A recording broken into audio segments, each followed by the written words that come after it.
Welcome to another edition of Motivational Sundays with Kevin and friends. Hey, we got a heck of a show today. This show was originally created from one of the more than 300 motivational quotes that I had created for the contents of my book. After studying human behavior for over 40 years, I got together with DJ rapper Dr. Stan Harris, my brother from another mother, Mr. Naheem Garcia, and the twins, but they are happily married, you know. They look alike, they dress alike, and they've been married for, I think they sat at the table with Moses, Gilda, and and Christopher James. We're all having a good time here, but curious. We all have these quotes, and we're just curious. Were these words that we just carried around with us, or were they a conversation to be had? So we meet every Sunday at 9 a.m. Eastern Standard Time, and someone brings in one of these wonderful quotes, and based on our interpretation and perspectives, we give our spin on what the quote means to us. Today, we've got a heck of a show. And so I encourage anyone that's coming to the show for the first time. This whole show is designed to encourage you, to inspire you, to educate you, and to create a framework that will make you think. So without any further ado, I'm going to turn this over to the voice of our show, Mr. Naheem Garcia. If you don't mind giving us the quote today. Stop auditioning for people who aren't even watching the show. All right. Oh, that's a heavy one, heavy one, heavy one. You know, um, we have four kings that's being trumped by one queen today. All right. The show is heavy, but it's light on the other hand. So I'm not going to start with Gilda, but on her better half. Okay. I know she dressed Christopher today. Christopher, how about launching this ship on this fantastic voyage this morning? How's this quote land on you? Thank you again, Kevin. And I got one comment to make on Gilda addressing me. We we attended a picnic yesterday, the psychiatric union, and of course Gilda laid out the clothes I was going to wear, and they aren't favorites of mine at all. I took a look at the seam in the shirt and the pants. Have you ever seen doll clothes? How they don't have little teeny little seam. Hmm. Pants had they were dog clothes. Gilda's laying out dog clothes for me to wear. I mean, like I'm like her Ken Darby or Ken Barbie doll. She dresses up and goes to show. And then just to top it all off, she said, you were the best dressed guy out there." Well, thank you very much. Hey, Christopher, do you remember the days when we used to dress ourselves? Yes, vaguely, vaguely. I mean, like I was interrupted for about 26 years, but the Navy was dressing me. So yeah, just vaguely can I remember that time. Poor thing, he's never had an opportunity. My daughter said that I was fashion impaired, so people have to help me get dressed. Well, you went from your parents dressing you to the military dressing you. Now your wife's dressing you. Well, that's what they say. Life's all about chance and choice. You took the chance. So, how does this quote land on you? Stop Um, auditioning for people who aren't even watching the show, man.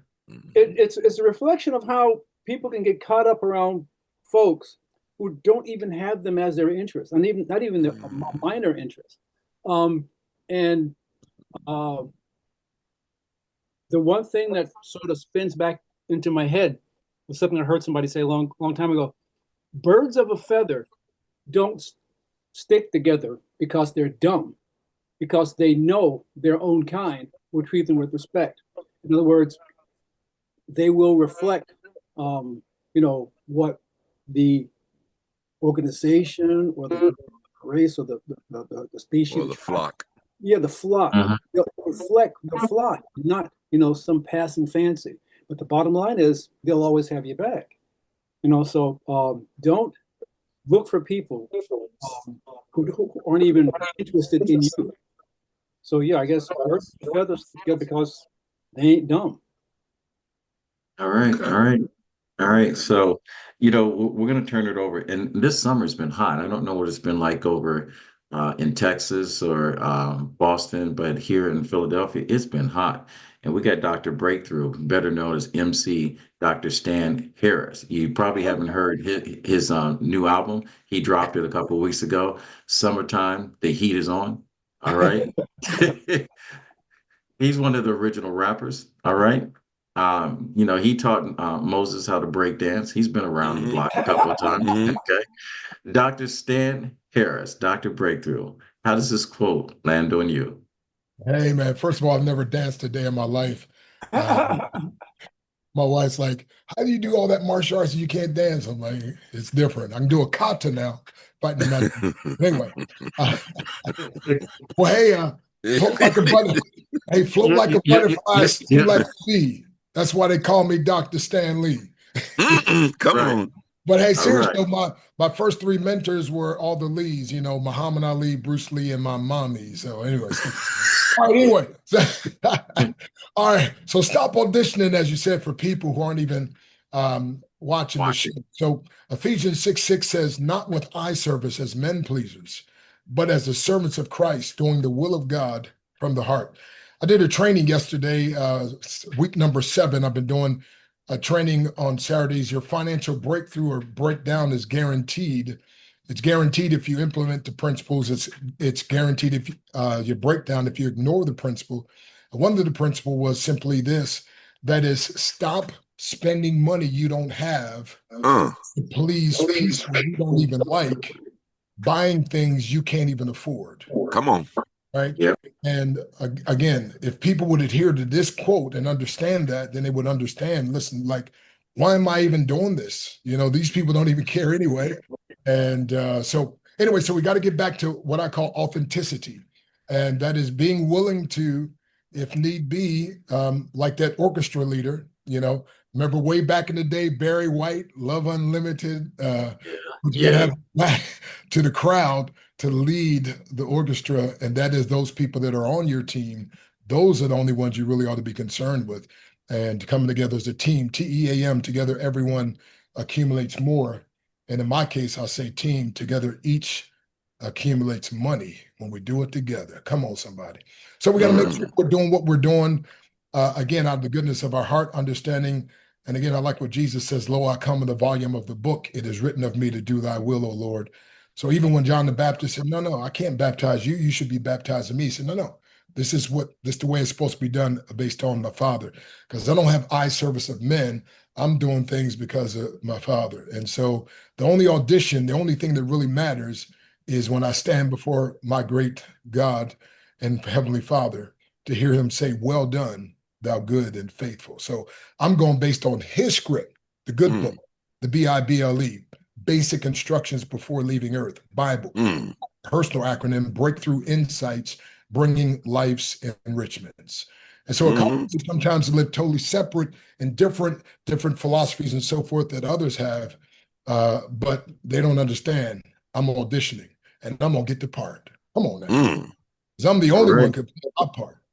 All right. All right. I want Well, to know if he actually rehearses all this before he comes on the show, because it just floats like it's the first time he's saying it. Just I'm going to tell you, this man has more acronyms. I bet a stop sign reads different in Stan's head. All right. There's an acronym for stop, right, Dr. Stan? Not yet, but I can get one soon. stay. Wait a minute. State trooper on pursuit.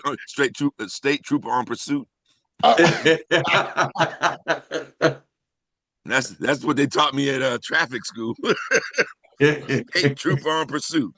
All Yeah. right. I like that one. Hey, Miss Gilda James, how you doing? Uh, Great rising, everyone. I'm doing good. Doing all good. right. All right. This is very rare that we have one queen, before four kings, whatever. All right.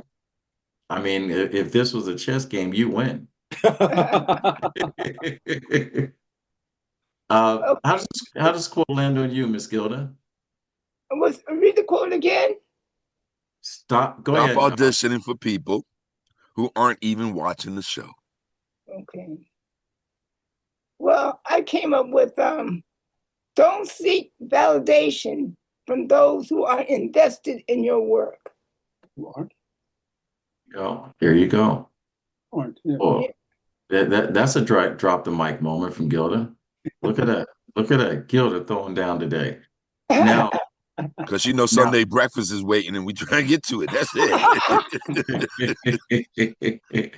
All Okay. right. All right. So, we got a short show today. And, for those of you guys that are tuning in, that normally is with us for about 45 minutes to an hour, we won't be here today for an hour. But this quote is something you need to think about. So, this is young brother right here, the voice of our show, Mr. Naheem Garcia. He makes his living doing auditions.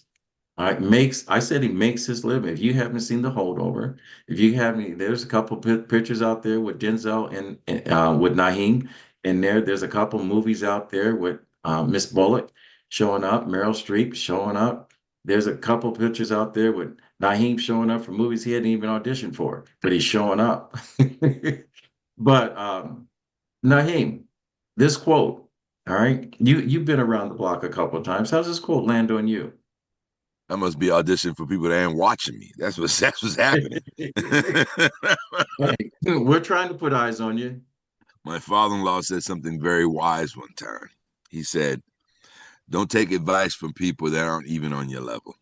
Right? People that are not even involved or invested in anything you're doing. Because people always want to tell me where I need to go. You need to go to LA. You need to do. They telling me all this stuff. They're not even in the game, but they're telling me what I need to do. And then they start to tell me things that I need to do that I'm already doing or have done. Like they have some great insight because somebody always feel like they need to say something, have something to say. So stop auditioning for people who aren't even watching the show. That means you're walking into the wrong audition. Wow. You have no, yeah, I'm gonna leave it there. That means you walking into the wrong audition. I'm gonna leave it right there. All right. All Right. right. I'm gonna Well, leave, you know what I'm gonna leave. I'm gonna say I'm leaving it right there because the reality of life is, if you're auditioning for people who aren't even watching the show, you walking into the wrong room. You're there you auditioning in go. front of the wrong people. You're connecting with people that are not invested, as Gilda say. I mean, we could go on with it, but it's really that simple. Yeah. It's really that Well, simple. I will tell you that when I first saw this quote, when Denise brought the quote up, I had one thought, and I said, talking about people's approval, and then something popped up yesterday. As someone shared with me, Howard Stern had a contest in Las Vegas. It's called Butterfly, Butter, Butter, Butterface. And what Butterface is, the show had over 10,000 people in this auditorium, and they had women prancing on the stage in bikinis. People that had beautiful, perfect figures that were tens or whatever. They walked out with bags over their head, and they were voting and giving $20,000 to who had the perfect body and the worst face. And there were women that were auditioning from all nationalities. When I look at the fact that, when we talk about auditioning for people who aren't even watching, I wonder about the people that are actually watching the dysfunctionality of what's going on in our world. Because of social media, and I got young kids that I meet with and I speak with, and their life and their image is everything about how they're received, how many likes and comments and they get on there. So this is what I say to our young people. I said, one, and this was told to me by an 8-year-old one day when I was competing. And he was on the sideline, and I had made a tackle, and I came in, and I was excited because I had decleated someone. And an 8-year-old boy looked up at me. I looked down in my uniform, all muscled up. You know what he said to me, Dr. Breakthrough? 8-year-old boy. He said, "You need to find Jesus." Hey. Oh.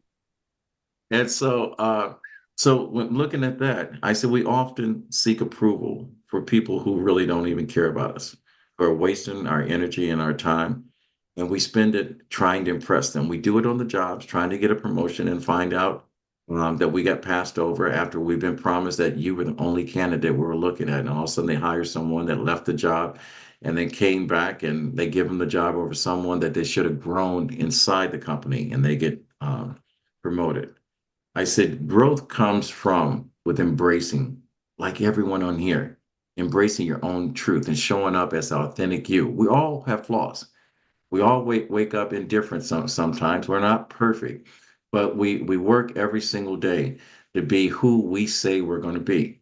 I know that if I make a phone call, no matter what time, Dr. Breakthrough will pick up the phone. I know that if, I get a flat and I have to walk a couple miles, I'll knock on Naheem's door. He's going to open the door. I may lose some sleep. And I know that if Gilda and Chris are out with me and Gilda doesn't like the outfit I'm wearing, she would dress me the same way she dressed Chris. Okay. And I'm okay with that. Um, but like I said, growth comes from embracing your own truth. Show up as who you are, focusing on your needs, surround yourself with people that support you and people who have the same values as you, and people that want to be honest with you and that you can be honest with them. I think the best friend that you're ever going to have is a friend that tells you he needs help. Mm. Mm-hmm. Mm-hmm. All right. Mm-hmm. And that's what I say when you show up with the people that are watching you. So this is how this comes up. Stop auditioning for people that just don't care about you. Stop pretending to be something that you're not. If you're not a world-class sprinter, be the world-class sprinter running backwards. A lot of us don't do that. All right. If you're going to be a great parent, just remember, if you're a single parent, you can't be both mom and dad. Be who you are. Be your All best right. self. All right. There's a coach. There's a teacher out there that will fill in the blanks. And if you're that person that is auditioning, just make sure when you get the part, you make it your own. Mm. Mm. All right. So that's how that quote landed on me. Mm. So short and sweet today. We had a lot of fun. We Well, laughed. hey, Dr. Breakthrough. Wait a minute. He's got another acronym. There you go. Here you go. no, He's I one don't of, want to know the acronym. I just thought since it's a short day today, why don't we, Naheem, why don't you explain to those of us who've never auditioned, right?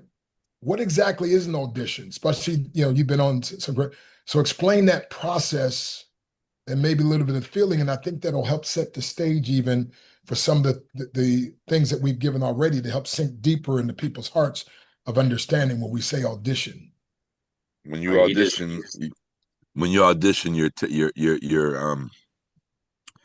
you're testing for the director to see if you're somebody that fits the part that they're looking for.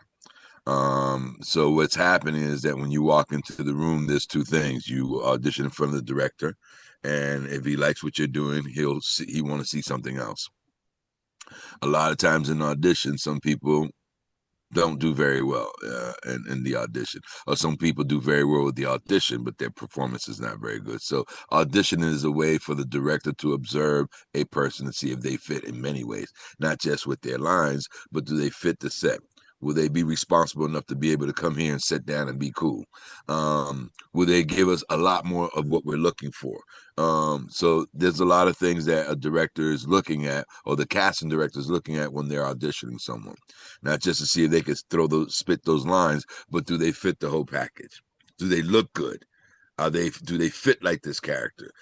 Or because I've had somebody who is one hell of an auditioner, one heavenly auditioner. Come I'm on. learning Dr. Breakthrough, one heavenly auditioner, Yeah. but he couldn't carry the role or didn't fit the part. So there's a lot to observe when you're looking at an audition. So when you walk into an audition, we're not just looking to hear if you can say the words. We're looking to see if you can fit the part. Wow. all right. Wow. There's a And so let me That one came inspired from you, Dr. Breakthrough. Because that once I corrected myself, everything else fell in place. So I'm going to break this down for a little simpler because everyday other people, because we audition every single day. So Come I'm on. going to paint a little picture over here. So here I am sitting at the seaport in San Francisco. Gilda walks up, and she's standing there all by herself, and the ship is pulling in. I go up, I introduce myself, I tell her what I'm all about. Gilda looks over at the ship, and she turns back to me and says, "My ship is coming in." I just missed my audition. All right. So we are always auditioning for something. I know what it's like to audition and have 23 other brothers look just like me. I had to call my parents and said, "What did you do?" Yeah, yeah, it's a grand interview. yeah. It's Yeah. a and I mean grand interview, because an interview you go in and you spend an hour or so time, but this is about 3 minutes or less maybe 30 seconds. And, you know, you've heard the phrase, you have your 30-second elevator speech. Well, this is it. So when you walk in, you better make a very good impression. You better make sure you sound very good and be very clear. And if you get stuck, speak up very fast and get to it and then deliver. Yeah. It's a lot. It's a lot of pressure, and a lot of people crack under that kind of pressure. I mean, I must be cracking because I can't land a thing, and I've auditioned for 10, right? But there's also seasons, you know. Yeah. It is not my season right now. It will be soon. As soon as the Lord give it the green thumbs, it will be. But I have seasons, so this is not my season, and I'm glad that other people are getting a chance to make it work and go on in, and it's okay because there's got to be space for all of us to be able to play a part. The world's a stage, and all the men and women are merely players in it. They have their entrances and exits, right? Didn't we talk that quote last week? It all connects. Well, Naeem, you don't have to worry about it because I know that there's some people working in the background that you're going to be in the sprinkles, true spirit of Christmas. You're going to be in the deal, and then you know that ultimate role when Son of a Gangster comes out. There's some meat on that bone there. So Gilda and Chris, we got work coming. I'm waiting. And hopefully it's scale. Hopefully it pays scale. That's all I want to scale. That's all I want to scale. Yeah, scale is fine. Because when you start talking negotiate, I got the micro budget contract, and please be worried. Please be worried. Because now what you would get for a day now becomes half of the week. All right. Well, thank God you could be helping raise some of that money so we get that scale. Sure am. And I'm not very good at it, but I guess I better get good at it. Also, I'm not going to eat. All right. So, to give you some background, ladies and gentlemen watching this is how a family rolls. This is like Thanksgiving dinner. I always say that I only surround myself with people that I want to have Thanksgiving dinner with. Someone we can laugh, we can cry with, that we can embrace, and we sit back and fall asleep in the middle of halftime game and call ourselves watching the whole show. All right. And these are the people that take care of it, that's got your back no matter what.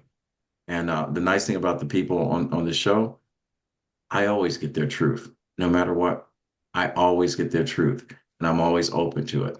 And when you can accept the truth and know that God's got your back, hey, you're standing with Naeem, Christopher, Gilda, and Dr. Breakthrough. And so with that said, my grandfather always said, when you get to a place that you can help someone else out, he said it's your duty to do so. He said, reach one, teach one. And with that said, we what? Fade to black. Make sure you come back. All right. Until next week. All right. Thank you, everyone. And thank you. And enjoy your Sunday. And thank you, my listeners, for sitting in on Motivational Sundays with Kevin and Friends. All right. Till next week. Ciao.